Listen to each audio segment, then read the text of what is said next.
देखो भाई, आज ये क्वेश्चन है, हमें इसमें चेक करना है कि 1 + 1/n की पावर 1/n बाउंडेड होगा कि नहीं। ठीक है, तो अब इसको प्रूफ कैसे करेंगे। तो देखो, हम हमेशा ना इस चीज़ को याद रखना है कि जब भी ये वाला केस बना ना 1/n वाला, है ना, जब भी 1/n से रिलेटेड कुछ हो, तो हमेशा ये दिमाग में ये प्रॉपर्टी याद रखना है कि जो 1/n होता है, ठीक है, वो बाउंडेड होता है इस प्रकार से। ठीक है, इसकी जो वैल्यूज़ हैं, है ना, और यहाँ पे जो n है वो किससे बिलोंग कर रहा है, where n belongs to set of natural numbers. तो ये जो है जब भी बिलोंग करेगा तो किस में बिलोंग करेगा, ये बिलोंग करेगा सेट ऑफ नेचुरल नंबर्स में, और इसकी जो वैल्यूज़ है 0 से 1 के बीच में वेरी करेंगी। ठीक है, अब हमें इस क्वेश्चन को चेक करना है। क्वेश्चन ये है कि हमें चेक करना है कि ये बाउंडेड है कि नहीं है। ठीक है, तो आगे इसको प्रूफ कैसे करें, तो आइए सॉल्व करते हैं इसको। तो जब भी हमारे पास ऐसा क्वेश्चन हो ना, तो हमें इस वाली चीज़ को हमेशा दिमाग में जो है ध्यान में रखना है। ठीक है, देखो, पहले हम क्या काम करते हैं, पहले हम अपर बाउंड के लिए देखते हैं। ठीक है, check for upper bound, upper bound के लिए पहले चेक करते हैं। तो हमें पता है कि जो 1/n है ना, वो ऐसा है। ठीक है, हम दोनों साइड मतलब हम करेंगे क्या, इसकी मदद से ना ये बना देंगे। ठीक है, तो दोनों साइड 1 में ऐड कर दूंगा तो हो जाएगा 1 + 1/n as an equal to 1 + 1। ठीक है, तो ये हो जाएगा 1 प्लस, एक मिनट, 1 + 1/n, है ना, 2 आ जाएगा। अब मैं दोनों साइड क्या कर दूंगा, पावर 1/n कर दूंगा, दोनों साइड मैं कर सकता हूँ ऐसा। ठीक है, तो ये जाएगा 1 + 1/n की पावर 1/n, है ना, 2 की पावर 1/n। ठीक है भाई, तो देख सकते हो कि भाई मैंने इसको ये बना दिया है। ठीक है, और हाँ, दिमाग में देखो एक चीज़ और रखनी है, जब भी हमने जैसे पढ़ा है कि हम जब अपर बाउंड और लोअर बाउंड से हम निकालते हैं, भाई देखो, अगर हमें कोई अपर बाउंड मिलेगा तभी तो वो बाउंडेड अबव होगा, और जब हमें लोअर बाउंड मिलेगा तभी तो ये लोअर मतलब बाउंडेड बिलो होगा। और जब हमें दोनों मिल जाते हैं ना, तो हम क्या कहते हैं कि वो बाउंडेड है। हमें इस क्वेश्चन में चेक करना है कि ये जो हमें दे रखा है ये बाउंडेड है कि नहीं है। अगर ये बाउंडेड है, इट मीन्स ये अपर बाउंड भी एग्जिस्ट करता है इसमें और लोअर बाउंड भी एग्जिस्ट कर रहा है। तो सबसे पहले हम अपर बाउंड के लिए चेक कर रहे हैं भाई इधर। ठीक है, तो देखो ऐसा आ गया।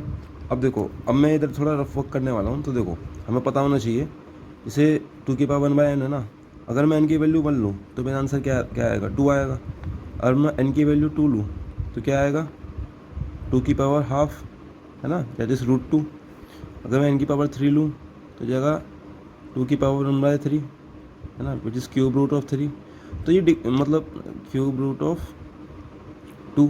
ठीक है, तुम देखोगे कि ये ना डिक्रीज़ किया जा रहा है। ठीक है, तो 2 की पावर 1/n जब भी होता है ना, तो ये डिक्रीज़ करता ही करता है। इस चीज़ को हमेशा याद रखना है। ठीक है, इस चीज़ को हमेशा याद रखना है। 2 की क्या, कोई भी नंबर है अगर उसकी पावर 1/n है ना, 1 से ग्रेटर है और उसकी वैल्यू अगर 1/n है, तो वो सिंपली डिक्रीज़ करेगा यहाँ।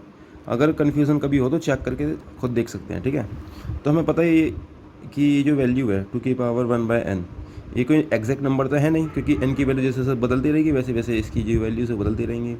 जब भी हमें अपर बाउंड या लोअर बाउंड चेक करना होता है तो हमें कोई नंबर चाहिए होता है। तो देखो, मुझे इतना तो पता है कि ये जो 2 की पावर 1/n है ना, ये जो 2 की पावर 1/n है, ये लेस देन और इक्वल टू 2 ही हो सकता है।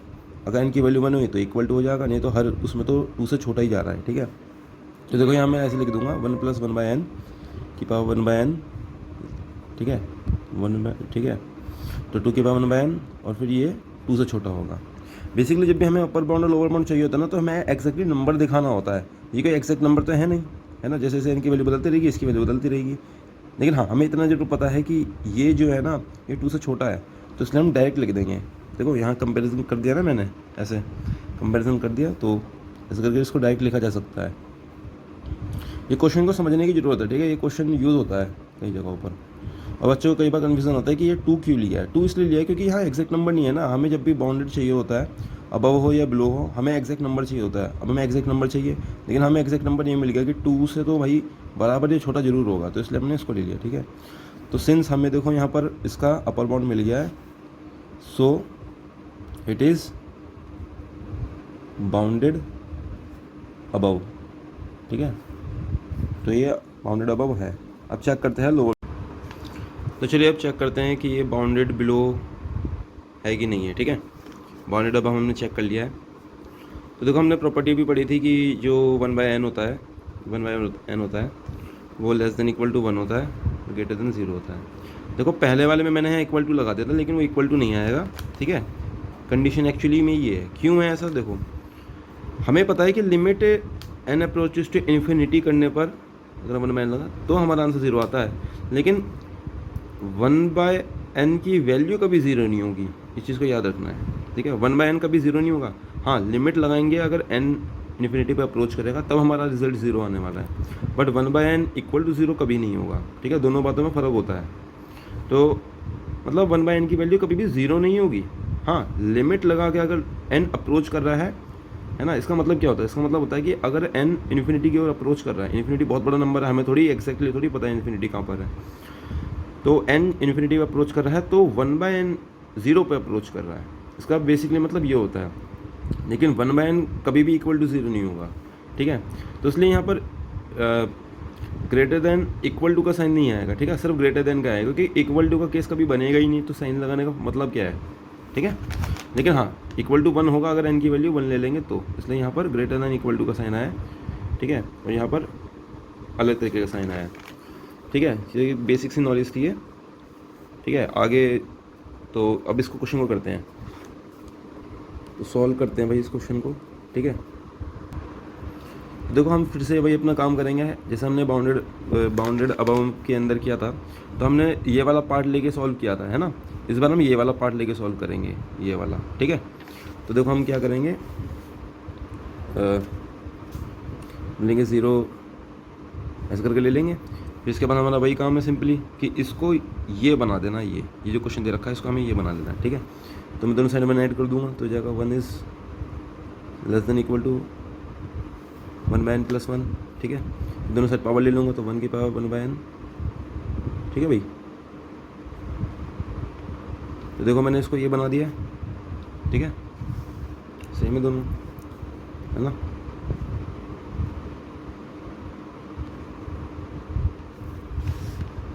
ठीक है भाई। अच्छा देखो हमें पता होना चाहिए कि 1 की पावर में कुछ भी लेता हूँ तो मेरा आंसर जो है 1 आता ही आता है ना। अगर मैं 1 की पावर, अगर मैं n इक्वल टू 1 ले लूँ तो 1 की पावर 1/1 आ जाएगा, डैट इज़ 1 की पावर 1, डैट इज़ 1। 1 की पावर अगर मैं, है ना, 1/2 ले लूँ, n की वैल्यू 2 रख के अगर मैं 1 की पावर 1/2 ले लूँ तो ये हो जाएगा √1, डैट इज़ 1। तो मैं n की पावर कुछ भी लूँ तो मेरा आंसर 1 ही आने वाला है, ठीक है। तो मैं डायरेक्ट लिख देता हूँ 1, ठीक है, ठीक है भाई। सो देखो हमें यहाँ पर लोअर बॉन्ड मिल गया है, ठीक है। Lower bond exist, so it is bounded below है भाई ये। अब ये देखो बाउंडेड अबव भी है, बाउंडेड बिलो भी है, और मैंने बताया था कि अगर कोई सीक्वेंस बाउंडेड अबव भी होती है, बाउंडेड बिलो भी होती है, तो वो क्या होती है, वो बाउंडेड होती है, ठीक है। इस क्वेश्चन के अंदर हमें बेसिकली ये चेक करना था कि ये जो सीक्वेंस है ये बाउंडेड है कि नहीं, ठीक है। देयरफॉर इट इज़ बाउंडेड, हो गया, ये बाउंडेड है। और कारण लिखना तो लिख देना कि भाई because it is both bounded above और बाउंडेड बिलो,